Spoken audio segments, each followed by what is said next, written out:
Hi everyone, I'm Michelle Obama. I'm here with my glam team, and this is my life in looks.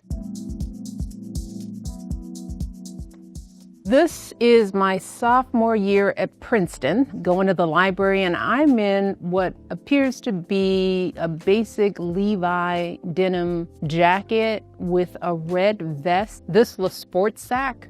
This was the happening bag. I think it was one of those rare purchases that I bought with my own money, and I had my hair in braids. Now, would you have dressed me like this? What do you think, Mary? I think you're a cutie patootie. I love your little bag and your little watch, your little rolled up sleeve. You know why I had to roll up the sleeve, right? No. Oh, because the watch?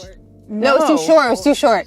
Okay, tall girl problems. Hashtag tall girl problems. The roll-up sleeve was a tactic. Yes. That I had to employ with almost every outfit. And I'm sure the watch was Timex, because that's all I could afford.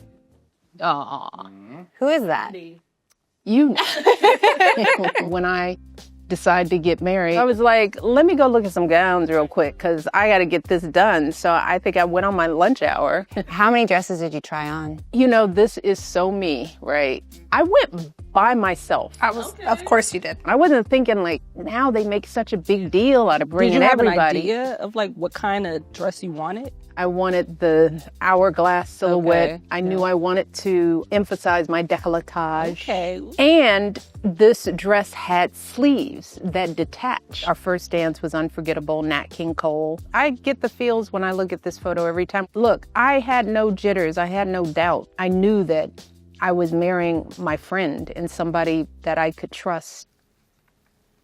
The first election night, this is Barack's U.S. Senate win. I did get the suit at Barney's. It was all about efficiency because it was one of those things I'm rushing in between work and doing my thing, and it was like, oh man, election night is coming. I don't have anything to wear. And it fit perfectly, which is a rare thing for somebody my height. And it was a quarter-length sleeve, so I didn't have to worry about the push-up concept. On nights like this, I am not thinking about me, I'm thinking about my kids. Sasha looks like she was scared. She enjoyed the limelight, always did. It was just that there was a big boom that happened, a big pop, and that scared her. All right, next is, I thought this was South Carolina, but I read somewhere that, what? No, I read somewhere. I did, I read somewhere where it was another state primary night. St. Paul, Minnesota, I saw that. This was like my uniform. This was Maria Pinto sheath dress with an Alaya belt. And those sheath dresses were beautiful. It was practical for campaigning because while we were there doing that rally that night, I was probably at a farm festival and then at a school. It's never just one event on the campaign trail. It's usually 5, 6, a day's worth of activities. And then you have to be ready for TV. So I had to get ready in the day and just keep myself ready throughout the entire day. So no glam. Could have used you all back then. You look good. It was all me. You look good, girl. I remember when you were on The View in a black and white dress on. Oh, just yeah. stood out to me, and I was like, you raised the bar so high, and I was thinking, if they ever get in the White House, I would love to work with Mrs. Obama. Did you really think I really that? did. Wow. So what did it feel like when we called you? And I thought it was a hoax. I'm like, someone's really playing with me good. But then when I kept corresponding with the White House, and then when I ended up in the salon, it was real. This was the presidential election in Grant Park. Do you remember? I remember exactly where I was. Where were you? So I remember on election night being home and watching, and I was like, wow, are we really gonna do it the next day after you guys won? I picked up my newspaper. Everybody wanted a copy of my New York Times, and I was like, nope, and I still have it till this day. Gotta get that signed. I should. I should, girl. I remember like going to sleep. I'm like, I'm just gonna go to bed because this ain't it. And then someone was like, girl, get up. History is about to happen. The process of finding a dress for election night probably started a week or so before. I just didn't have time to think about what this dress was saying. I wanted it to feel vibrant. I wanted it to feel alive, but I didn't have a whole lot of time to think about what it would mean. You know, I didn't think about this being a historic moment. In that regard, I was thinking, now we gotta live What's next? It was a whirlwind, and you literally get from election night until inauguration day, which is the end of January, to completely change your entire life around. My first introduction to Jason Wu, big name designers tended to dress the First Lady for inauguration. I was pretty clear that I wanted to change that up. Jason Wu's story meant a lot in this moment. Canadian, Taiwanese, gifted, young. He must have been in his 20s at the time. And I thought, he's the designer that should be designing this dress for this family. The dress just happened to be ethereal in that way. There were 10 balls that we went to. We would dance, leave, get in a buggy, and go to the next ball in the convention center, do it again. We did this until 2 a.m. So I knew this dress had to feel light and flowy. And once I put it on, I knew that this was the dress. No questions. Wasn't even close. Ooh, the first Vogue cover, yes. It was actually internally on the presidential side a bit controversial. The team wondered whether being on a fashion magazine was the right signal. I don't think they understood Vogue. I don't think they fully understood the impact and power. I had to look primarily white people in the eye and say, you don't understand what this means. By then, I understood that I had to control my own image. Before I left it up to other people to protect my image, I thought this was an important opportunity. Shout out to Anna Wintour. We even said that I wouldn't show up in couture, that I would wear my own clothes and do my own styling, because this wasn't going to be a fashion shoot. This was about what we were doing. Being the First Lady, you have to be aspirational and representational at the same time. Being too unattainable, makes people feel like this place isn't for them. This is your house. This is not our house. If young people don't see themselves in places of power, they don't think it's for them. This was the state dinner at Buckingham Palace. I love this look because I love the gloves. I mean, this is such a story of these stupid gloves. It was just so much back and forth. I'm like, with who? The State Department, the East Wing. I had already commissioned this dress from Tom Ford. So I set up a call with him because I wanted to hear the fashion perspective. And he was like, Meredith, do the gloves. He's like, I'll send you 2 pairs. But you hear in that how much political pressure there is, how many voices. There's a different level of pressure when people are already in the back of their minds are wondering, do you belong? But there is protocol. There's all this protocol. Big question is, well, at dinner, what do you do with the gloves? I was like, do I take these gloves off? Let me tell you, those were leather gloves that it took 3 people to put on. Once they were on, I'm like, they're not coming off. I'm eating in the gloves. So I was sitting next to Her Majesty, the Queen, and we had a conversation. It's like, do you take your gloves off? And she's like, I don't take the gloves off. So I was like, phew, if I had talked to the State Department, there would have been 3 memos and 8 edicts about what to do with the gloves. I kept those gloves on all night. Ooh, this is one of my favorites. Oh, the bangs, yeah. That was about giving my edges a break. For all Black girls out here, you know what an edge break means. Johnny Wright was my primary stylist in the White House. He cut the bangs. By this point, Mrs. Obama was doing a number of different things to her hair, from extensions. It no longer had a relaxer. Yeah, no longer had a relaxer. How long did you have a relaxer? All my life, child.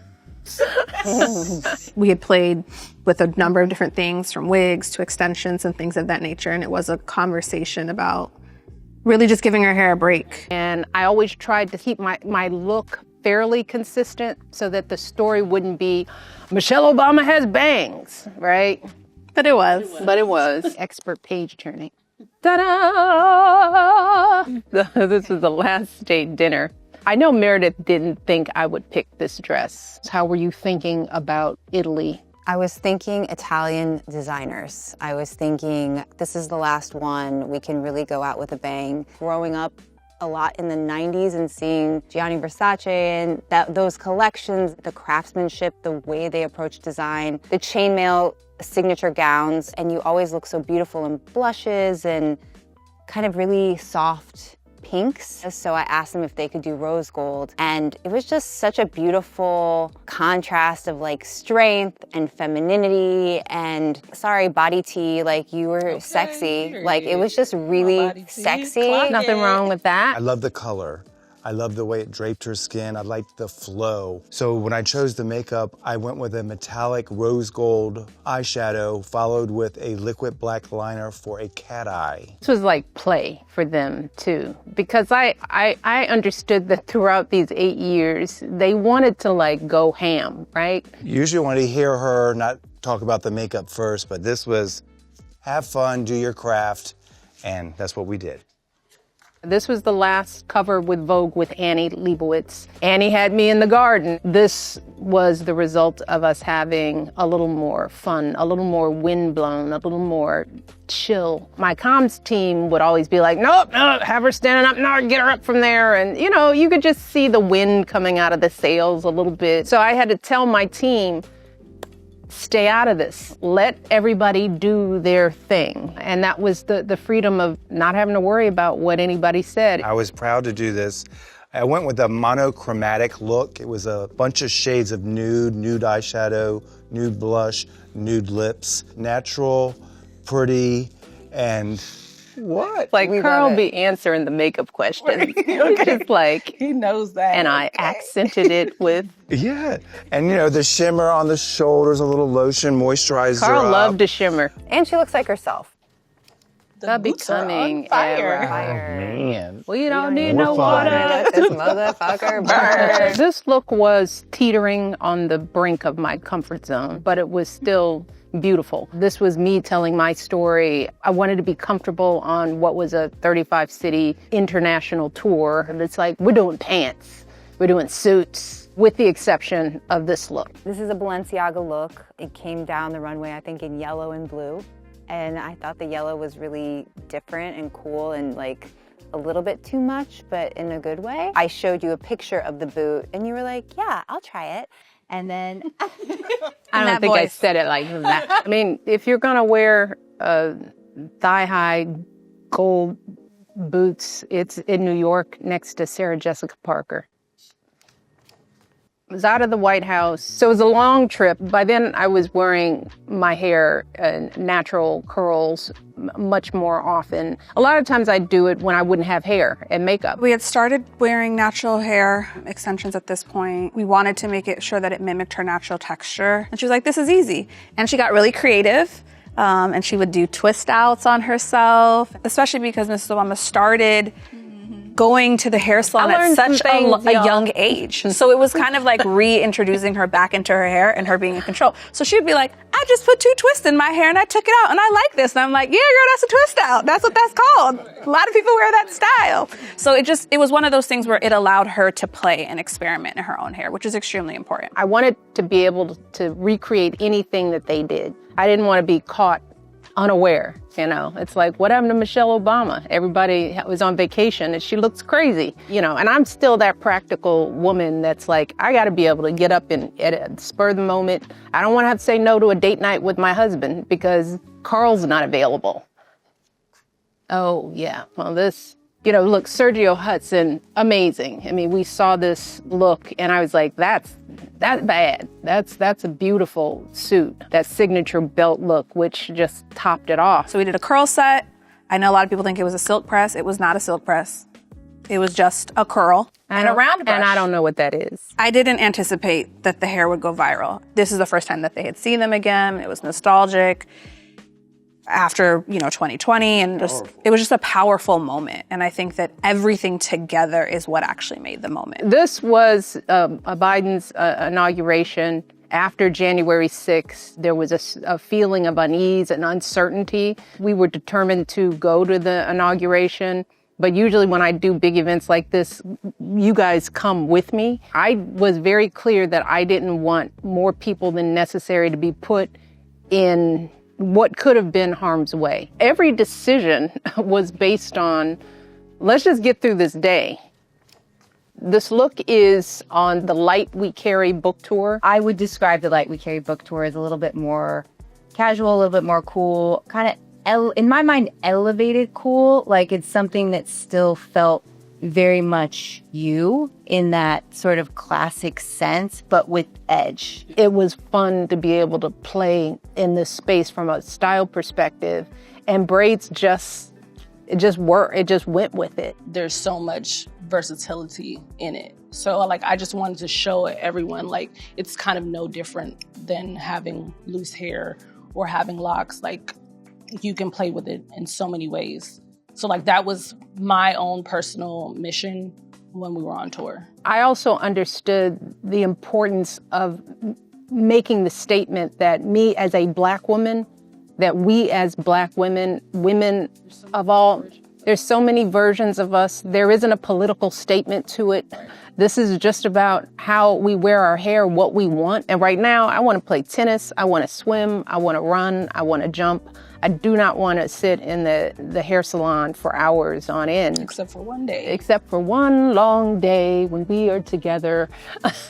For 24 hours. For 24 hours, yes! And my husband is like, y'all done yet? And I was like, if you don't get out of here asking about whether we're done, we're not done till we're done, Barack Obama. Younger generations have done a great job of owning what they want to do. And now hair, you can wear a bust down, as I learned from Marseille Martin.